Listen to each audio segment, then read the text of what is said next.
அஸ்ஸலாமு அலைக்கும். 2026 இந்த ரம்ஜான் திருநாளில் வந்து இன்றைக்கி நாங்கள் 30 நாட்கள் நோன்பு இருக்கோம். ஒவ்வொரு இஸ்லாமியர்களுடைய கடமைகளில் ஒரு முக்கியமான கடமை வந்து ரம்ஜான் மாதத்தில் நோன்பு இருக்கிறது.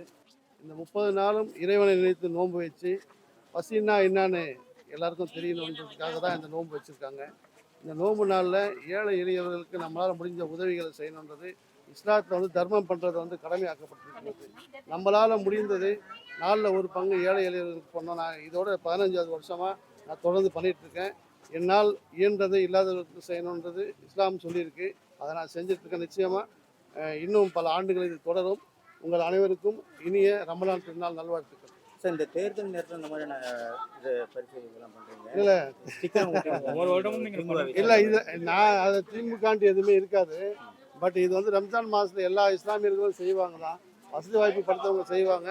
இந்த சமயத்தில் தேர்தலை கொண்டு வந்திருக்கிறது வந்து இந்த ஒன்றிய அரசாங்கம் வந்து எங்களை வந்து தடுக்கக்கூடிய செயலை நாங்கள் பார்க்குறோம். பட் இருந்தாலும் நிச்சயமாக எங்களுடைய கடமைகள் நாங்கள் செய்வோம். இது வந்து தேர்தலுக்காக செய்ய வேண்டியது கிடையாது.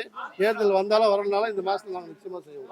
சார், இந்த தாவேகா ஆதவர்ஜுனா வந்து ரஜினிகாந்த் அவர்களை வந்து தாக்கி, அதாவது திமுக வந்து மிரட்டியதுனால அவர் வந்து அரசியல் வரலைங்கிற மாதிரிலாம் பேசியிருக்காரு. அதெல்லாம் மன தைரியம் இல்லாதனால தான் வரலைங்கிற மாதிரிலாம் சொல்லியிருக்காரு. இதை பற்றி எப்படி பார்க்குறீங்க? அவரும் உங்களுடைய பாட்சா படத்துலலாம் உங்கள் சமூகத்திலையும் நடிச்சிருக்காரு. சார், ரஜினிகாந்த் சார் மாதிரி ஒரு தைரியமான ஆள் யாருமே கிடையாது. ஏன்னா அவர் நிறைய விஷயங்களில் வந்து நிறைய வாட்டி தைரியமாக பேசியிருக்காரு. அவர் நீங்கள் சொன்ன மாதிரி பாட்சா படத்தில் அவர் ஒரு தடவை சொன்னால் 100 தடவை சொன்ன மாதிரி தான். அவர் சொல்கிறதெல்லாம் சும்மா அவர் பேச்சு வேணால் மற்றவங்கள வந்து வைரல் பண்ணுறதுக்காக பேசலாமே தவிர சூப்பர் ஸ்டார்ஸ் எல்லாம் வந்து யாருமே வந்து அடக்க முடியாது. ஏன்னா ஒரு கலைஞனை வந்து யாராலுமே அடக்க முடியாது சார். ஒரு கலைஞனை போய் திமுக போய் மிரட்டிடுச்சு அப்படின்னு சொல்கிறதெல்லாம் இன்றைக்கி வந்து அவர் பேசுகிறத வைரல் ஆகணும்னு சொல்லி பேசிட்டு தவிர, ஏன்னா இதை பேசக்கூடிய தகுதியுடைய ஆட்கள் யாரும் அவங்க தான் பேசணும். சும்மா தான் வைரல் ஆகணும்னு சொல்லி ஆதரவு பேசுறதெல்லாம் தவறான விஷயம் சார். தேர்தல் நேரத்தில் இப்போ எப்படி இருக்குது? இல்லை, தேர்தலை பற்றி இப்போ பேச வேண்டிய அவசியம் இல்லை. நாங்கள் ரமலான் மாதத்தை வந்து இப்போது நோன்பு இன்னும் 3 நாளில் முடிய போகுது. ரமலான் மாதம் அதுக்கு உண்டான நாங்கள் இறைவனை வழிபட்டு கொண்டிருக்கிறோம். இன்றைக்கி ஒட்டுமொத்த சிறுபான்மை மக்களின் பாதுகாப்பாக இருக்கக்கூடியவர் யாருன்னா தமிழக முதல்வர் மட்டும்தான். நிச்சயமாக மீண்டும் அவர் வரணும் அப்படின்னு சொல்லி நாங்கள் வேண்டிக்கிறோம். படம் அப்டேட் ஏதாவது இருக்கா சார்?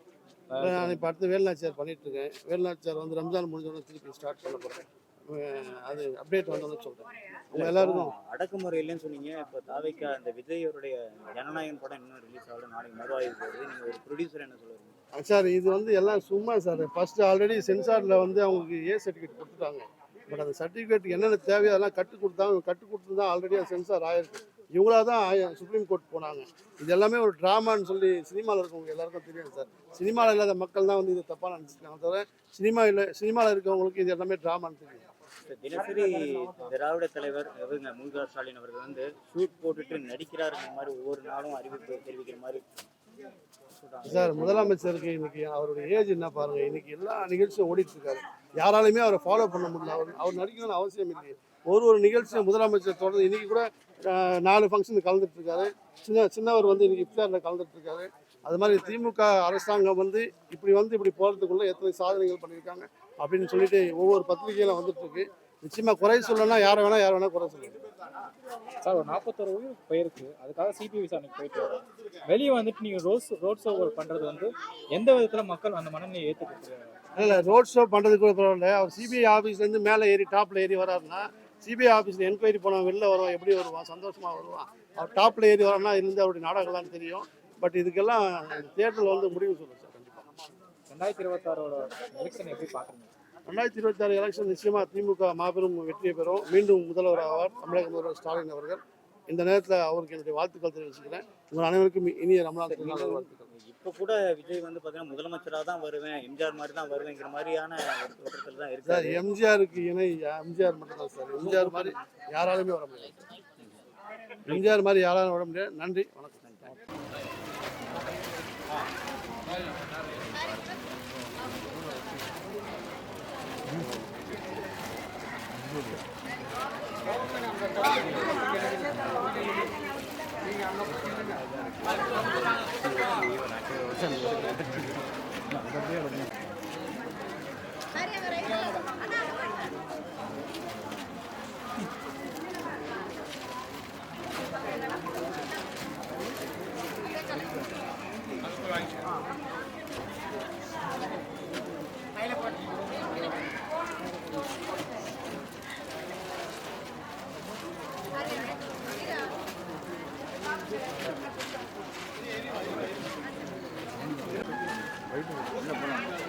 வெயிட்டு போட்டு